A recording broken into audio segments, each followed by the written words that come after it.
और मेरे विद्यालय के कक्षा 6, 7, 8 के बच्चे आज बैठे हैं स्पेल कंपटीशन के लिए।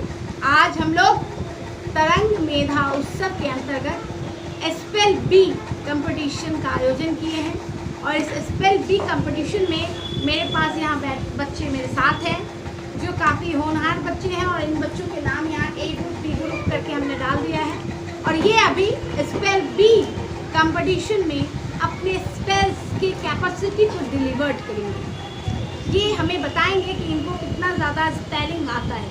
तो चलिए शुरुआत करते हैं गेम को। आप कैमरा उस तरफ कर दीजिए। टीम ए के कैप्टन खड़े हो जाएं, टीम बी के कैप्टन खड़े हो जाएं। चलिए स्पेल बी के लिए तैयार है?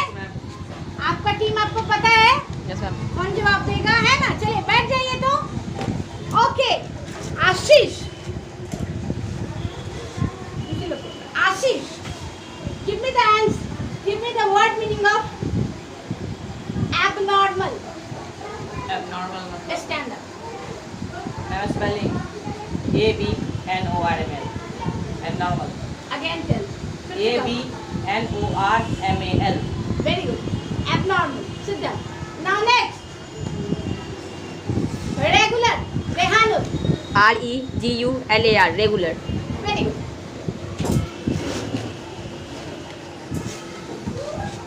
Next. Shahil. Build. BILD. Wrong. Next. Navneet. Build. Build. Wrong. Captain, you tell. BUILD. Build. Okay, तुम दोनों आउट हो गए। Now next. Rehanul. Moni. Trouble. TROUBLE. Very good. Ashish.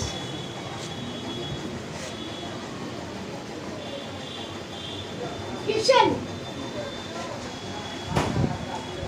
Civilization. Oven. Open. SIL.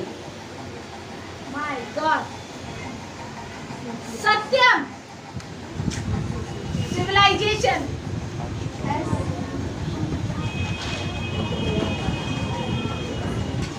Okay. Ashish, Captain, tell. CIVILIZATION. Very good. आप अपने command को संभाल रहे हैं मगर आपके पार्टनर सब आउट होते जा रहे हैं, है ना? चलिए बैठ जाइए, आप दोनों निकल गए। Now next, Rehanul. Rehanul ji. Excitement. EXCTIMENT. Again. EXCTIMENT. Wrong. Again, try. EXCTIMENT. Yes, it's right. Again tell. EXCIMENT. No. Ashish, you tell. EXCIETEMENT. You wrong too. Huh? You wrong too. EXCIETEMENT. Again tell. EXCIETE. Come on. EXC.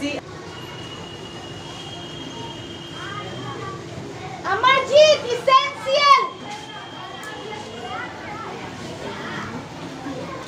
Ankit, Ganesh, essential.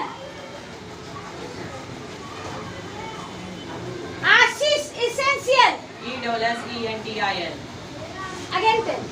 ESSENTIL. Very good. Winner is? Winner is? Team A. Team A. Okay. A-level ताली बजाओ।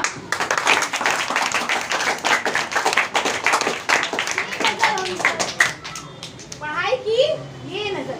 देखो बच्चों, कुछ होता है gate by heart, कोई बच्चा bye born आता है, और कुछ होता है गेट बाय हार्ट, तो कुछ बच्चा मेहनत से अड़सता है। तुम लोग सब बहुत अच्छे हो। किसी को क्लिक कर जाता है और कोई रुक जाता है, तो रुकना नहीं है, ये स्टार्टिंग है, और हम लोग को और आगे जाना है, और आगे जाना है। आज हम इसमें से 3 नाम लेंगे और फिर अगला काम शुरू करेंगे हम क्रॉसवर्ड। क्या करेंगे? क्रॉसवर्ड। ठीक है। मेरा नाम किशन कुमार है, कक्षा 1 में पढ़ता हूँ। मैं बाहर पे चित्र बनाया है। बाढ़ पे है ना? Yes ma'am. बाढ़ में खुद को कैसे बचाना चाहिए? उसी स्थान पे चल लेना चाहिए, उप नाव पे बैठ देना चाहिए। अच्छा, खुद को ऊंचे स्थानों पे रखना चाहिए, है ना बेटा? Yes, ma'am. वेरी गुड, बहुत अच्छा पेंटिंग। मैं रेहानुल कक्षा 8 का छात्र हूँ। आज मैं आप सभी के सामने ग्लोबल वार्मिंग पर लेख बोलूँगा। ग्लोबल वार्मिंग एक गंभीर समस्या बन गई है। इस पर हम सभी मानव समाज को विशेष ध्यान देना होगा। ग्लोबल वार्मिंग यानी हमारी पृथ्वी का तापमान अचानक हम मानवों द्वारा किए गए कार्यों से काफ़ी बढ़ जाना। हमने अपनी ज़रूरत के लिए पृथ्वी पर अनगिनत कल कारखानों खोल लिए, अपनी जनसंख्या कई ज़्यादा बढ़ा ली, नदियों तालाबों के किनारे अपना निवास बना लिया। यही वो मुख्य कारण है ग्लोबल वार्मिंग को बढ़ा रहा है। ग्लोबल वार्मिंग के कारण हमारे पहाड़ों पर स्थित बर्फ के ग्लेशियर भी काफ़ी तेज़ी से पिघल रही है। यही स्थिति हमारे धरती के लिए जितना खतरनाक है, उतना ही वो हम मानव सभ्यता के लिए भी हानिकारक है। अभी हम इंसानों के लिए ग्लोबल वार्मिंग एक चुनौती बनकर सामने खड़ी है। अगर अब जागरूक नहीं हुए तो आने वाले दिनों में हमें अपने जीवन और सभ्यता को बचाने के लिए सोचना पड़ेगा। हम तभी इस प्रकार की समस्या से उभर पाएंगे जब हम सभी लोग एक हो जाएंगे, तभी मिलकर इस समस्या का समाधान कर पाएंगे। इसके लिए सबसे पहले ग्लोबल वार्मिंग के कारणों की पहचान करने व समझ को विकसित करने की ज़रूरत है, तभी इसको सुधारने की प्रक्रिया प्रारंभ कर पाएंगे। ग्लोबल वार्मिंग एक नहीं अनेक कारण है। ये कारण प्राकृतिक भी मानव निर्मित भी है। प्राकृतिक कारणों में ग्रीन हाउस गैसों का निकलना शामिल है, जो कि हमारी पृथ्वी के अंदर ही निकलकर पृथ्वी के तापमान को बढ़ाने के कार्य करता है।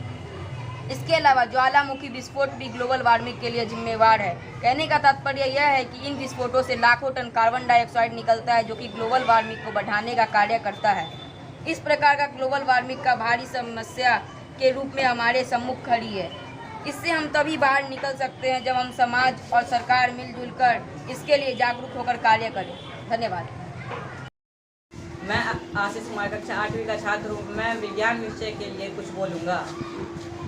विज्ञान की आवश्यकता। विज्ञान का मतलब होता है वैज्ञानिकी ज्ञान। ये ज्ञान हम विज्ञान की किताबें पढ़कर प्राप्त कर सकते हैं और 21वीं सदी के दौरान हमें विज्ञान की समझ होनी ही चाहिए, क्योंकि आने वाले आज को देखकर हम ये कह सकते हैं कि आने वाला कल पूरी तरह मशीनी युग में बदल जाएगा। और ये साबित करने के लिए बहुत सारे वैज्ञानिक आपस में जुड़े हुए हैं। और वैज्ञानिक का मतलब होता है वो व्यक्ति जो विज्ञान को समझकर नए नए आविष्कार कर हमारे जीवन को आसान करते हैं और हमें हमारे आस पड़ोस में जितने भी क्रियाएं होती है उससे विज्ञान की दृष्टि को देखकर प्रयोग करते हैं। जैसे पहले हम संदेश भेजने के लिए कबूतर चाहे चिट्ठी के द्वारा हम वार्तालाप करते थे, लेकिन उसे पहुंचने में काफ़ी वक्त लगता था। लेकिन अब हम मोबाइल चाहे कंप्यूटर जो विज्ञान का आविष्कार है उसकी मदद से झटपट मैसेज भेज तथा फ़ोन पर बात कर सकते हैं। और भी बहुत सारे विज्ञान के आविष्कार हैं जिसने हमारे जीवन को काफ़ी आसान किया है। और जैसे अगर हम पहले कहीं जाना होता था तो हम घोड़ा गाड़ी या अन्य जानवरों की सहायता लेते थे, लेकिन अभी नए नए गाड़ियों का आविष्कार होने के कारण अभी हम मोटर गाड़ी, ट्रेन, कार, हवाई जहाज़ की मदद से घंटों का काम मिनटों में कर सकते हैं। इन्हीं सभी चीज़ों को देखकर हम ये कह सकते हैं कि हम विज्ञान की बहुत आवश्यकता है। विज्ञान की वजह से आदमी चांद, मंगल चाहे कहीं भी जा सकता है।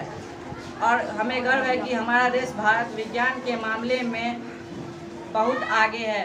विज्ञान की तरक्की होना चाहिए। विज्ञान की तरक्की होना बहुत आवश्यक है, क्योंकि इससे हमारा देश भी काफ़ी तरक्की कर रहा है और हमारे देश को अभी बहुत तरक्की करने की ज़रूरत है। इसलिए हमें विज्ञान को बढ़ावा देना चाहिए। हमें विज्ञान का शुक्रगुजार होना चाहिए जिसे हमें इतना बढ़ावा दिया। और विज्ञान को हमें 2 तरीक़ों से इस्तेमाल कर सकते हैं, एक अच्छी और एक बुरी। अच्छी बातों तो हम बहुत जान चुके हैं और लेकिन बुरी बात इस्तेमाल को काफ़ी है। जैसे बुरे कामों के लिए विज्ञान का भी काफ़ी इस्तेमाल होता है। जैसे दूसरे देश विज्ञान की मदद से हम पे हमला करते हैं और एक समाज का आदमी विज्ञान की मदद से पूरे समाज को नष्ट कर सकता है। हम विज्ञान के लाभ पर ध्यान देंगे, है ना।